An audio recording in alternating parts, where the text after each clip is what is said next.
आप हमारे चैनल को सब्सक्राइब करें, साथ में बेल आइकन को दबाना न भूलें। अभी कुछ दिन पहले अपने बिहार में शपथ ग्रहण तो हुआ होगा। बिल्कुल चुनाव हुआ तो शपथ ग्रहण हुआ होगा। एक ऐसे ही शपथ ग्रहण की चिट्ठी हमको मिल गई और उस पर लिखा था शपथ ग्रहण। अब हम दिमाग हमारा मोटा दिमाग सोचने लगी भाई इस शपथ पर कौन ग्रहण लग गया है भाई। शपथ ग्रहण सूर्य ग्रहण सुने हैं, चंद्र ग्रहण सुने हैं, ये शपथ ग्रहण कौन नया ग्रहण जन्म ले लिया।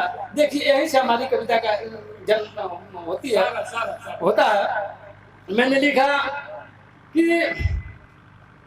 चंद्र और सूरज ग्रहण सुनले रहनी हमहू भाई, आज ही में सूरज आ चंदा के बसरा होके जाले खाई आ खा के तुरंत उगिल देले, खा के तुरंत उगिल देले। यह तो ग्रहण कहलाला शपथो आदमी खा के उगिल ऐसा का आप देखो जाला। और लोग ये खा लेता तुम तो उगिल देता। शपथो आदमी खा के उगिल ऐसा का आप देखो जाता। तब एक दोसर नाव भला कहवा से ले आवल जाई। अब शपथ ग्रहण निक नाम यही से ही जानल जाई। भाई हो शपथ कहाला का साचो ही आदमी खाला का के बुझाता है सही सही खाला लोग। भाई हो शपथ कहाला का साचो ही आदमी खाला का आ खैला के बाद गलत काम कैला से लोग लाजाला का। हमारा दिमाग में ढेर प्रश्न ऐसा लागल पाटे लगनी एकर उत्तर ढूंढे सिर दर्द बढ़ल माथा फाटे। आ हम चलब सत्य की डगरी पर, ध्यान दिया जाओ कि हम चलब सत्य की डगरी पर। ये शपथ लोग अब खात हवे आ जिम्मेवारी हमके मिलल जवन निभावे के कही जात हवे। जिम्मेवारी हमके मिलल जवन निभावे के कही जात हवे। बाकी वो के निभावे से बा लोग आज कतरात हवे। यही से हमारा शपथे पर ग्रहण बा लगल बुझा। बिल्कुल यही से हमारा शपथे पर ग्रहण बा लगल बुझात हवे। आ शपथ खा के यहाँ निभावल न जाता, न जाने शपथ लोग काहे के खाता। हम माने शपथ के ईमाने ईमानी ईमान धर्म होके तो खुद शपथ बा पहले कोनो गर्जन नहीं के।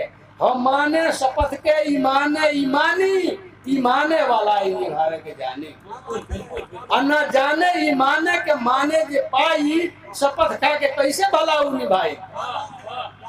आज ये खाई शपथ बाकी नहीं निभाई उ यहाँ से जाई आ उहों बनाई।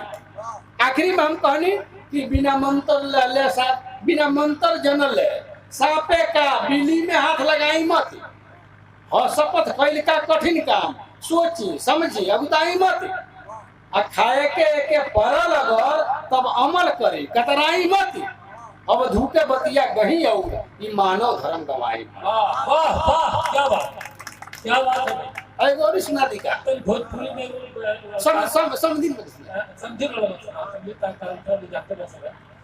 लेकिन हाँ उठा रही। अच्छा कहीं तो वही सुना दो। लेकिन इनके बहुत ऐसा कई कविता बा जो बड़ी मशहूर है जिनमें यो अच्छा समझिंग चली वो आदेश हो गए आदमी त्यागी जी के चुनाव इनके समझिंग लड़ा खड़ा हो रही। असल में पिछला बेर जिला पंचायत के चुनाव रहे में समझिन के हमारे समझी लगले उठ के खड़ा तो हमरो सराय लिहन लोग हम को झूठे बात देते हम कैसे कहें भाई समझी बैठ जा। ये जैसे कविता बा कि बहल रहल चुनावी बेयार वही में उठ गई समझी हमार। बहल रहल चुनावी बेयार वही में उठ गई समझी हमार। आ समझी हमारी हो लेंगा लगावले आ उठत न रहली तो खोद के उठौले। हमारा के सब लोग जाने ला जो कर थोड़े हम लगा देनी सो कर आ उठली तो संदना पिकअप पकड़ली आ नेता इनके नौकर उतरली।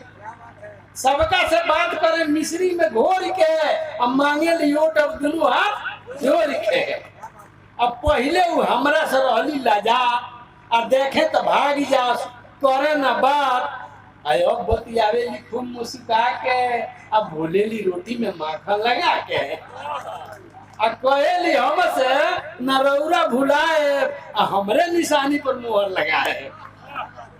कहनी हम उनका से को के सलाम, हम मनवे हमार बटे राउर गुलाम,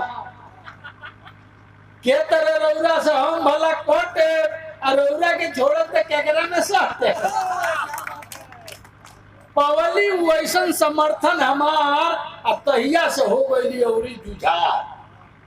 देखी कविता का भाव कैसे बदलता, समाज के एगो चित्र खड़ा करता कविता कि समधिन देवी हई समधि जी देवा आ करेलु जमी के समाज के सेवा।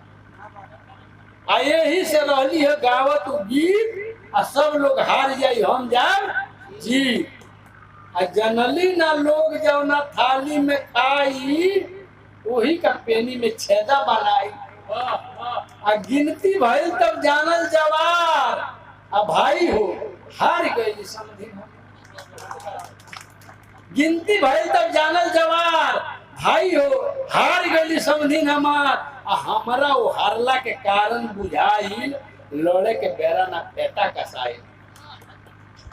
नेक काम कैला से मिले ना वोट, वोट मिले ओके जे फूकेला नोट। ई पोजीशन हो गई बा हमने के यूपी के बिहार के तो नहीं कह सकत हम, बिहार भले आदमी होई लेकिन कि वोट मिले ओके जब फूकेला नोट। जनता का चाहे, नेता के तो सब लोग दोष देता, दोषिया बड़ोलो बा, लेकिन जनता का चाहे जनता इतना भले आदमी बा कि जनता का चाहे शराब अंग्रेजी आ चिखना में खोसी के गुदगर परहेज आ घूमहू के बेरा सपोर्टर लो जाला। हमरा समझिन के संगवा जो सपोर्टर लोग घूम आगे पीछे घूमत रहे लो वो 2 वर्ष के लोग रहे। घूमहू के बेरा सपोर्टर लो जाला ओहू में कुछ लोग लोकल निराला आ साथे कहे वोट यहाँ के दे दी। जब हमरा समझिन के संगवा रहे लो तो कहलो कि वोटवा यहाँ के दियाई, साथे कहे वोट यहाँ के दे दी आ हट के कहे लगी यहाँ के दी। तो जरा से कहता वो पूछता यहाँ खामी कौन सी बा, तो खामी बताओ तो लोग यार यहाँ के खास है मालतल ना दे। अब पाछे के नेकी में सगरों कटा दे, बहुत नेकी कैले बनी गोरखपुर ले जाके दवाई करले बनी वही में कटावे लागे। यहाँ का खास है मालतल ना दे, पाछे के नेकी में सगरों कटा दे। एको गो वोट आज बड़ा मूल्यवान बा, अब बिना नोट लहले ना दहला के काम बा। अरे होत रहो यहाँ के साथे घुमाई, यहाँ के नेकी कैले बनते यो के संगे नेकी कैल जाओ कि होत रहो यहाँ के साथे घुमाई। ध्यान रहो मालतल जहाँ भेटाई हमनी के ही घर जही पियाई। गोश भात खूब बनवा के खियाई आ दक्षिणा में रुपया के गड्डी थमाई। वोटवा तो असली में तहवा दियाई। ऐसा बा अपन सिद्धांतिक विचार अवधु महान बता। बहुत बढ़िया, धन्यवाद। ताली बजा दीजिए जोरदार।